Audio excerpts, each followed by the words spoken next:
हैदराबाद से कैमरामैन जुनैद काजी के साथ नजीब कुरैशी की रिपोर्ट के मुताबिक पाकिस्तान तहरीक इंसाफ ज़िला हैदराबाद की जानिब से हालिया आम इंतखाबात में धांधली के खिलाफ मुबगीर एहतजाज की अपील पर हैदराबाद प्रेस क्लब के सामने भी एहतजाजी मुजाहिरा किया गया।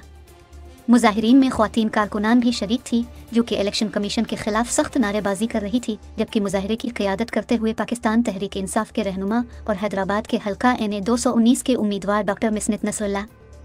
फैसल मुगल और अफरोज़ शोरो समेत दीगर ने कहा कि आम इंतखाबात में बड़े पैमाने पर धांधली की गई है और हम इन इलेक्शन के नताइज को मुकम्मल तौर पर मुस्तरद करते हैं। उन्होंने कहा कि आम इंतखाबात से कबल पूरे मुल्क में PTI का रास्ता रोका गया, उम्मीदवारों को गिरफ्तार करके जेलों में डाला गया और इंतखाबी मुहिम में भी रुकावटें डाली गई, लेकिन इसके बावजूद तहरीक इंसाफ के हिमायत याफ्ता आज़ाद उम्मीदवारों ने भारी अक्सरियत से कामयाबी हासिल की है और अब भी मुल्क भर में कई हल्के ऐसे हैं जहां PTI के कामयाब उम्मीदवारों के नताइज तब्दील करके दूसरे उम्मीदवारों को कामयाब करार देकर मुल्की तारीख की बदतरीन धांधली की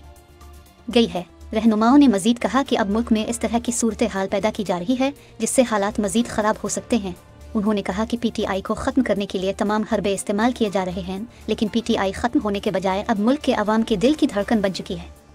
उन्होंने कहा कि PTI के कारकुनान न कभी झुके हैं और न ही कभी बके हैं और अब भी तमाम तर मजालिम और हालात का सामना कर रहे हैं। उन्होंने चीफ जस्टिस ऑफ पाकिस्तान से अपील की कि हालिया इंतखाबात में बदतरीन धांधली का नोटिस लेकर इंतखाबी नताइज को कालादम करार देकर धांधली की साफ और शफाफ इंक्वायरी कराई जाए।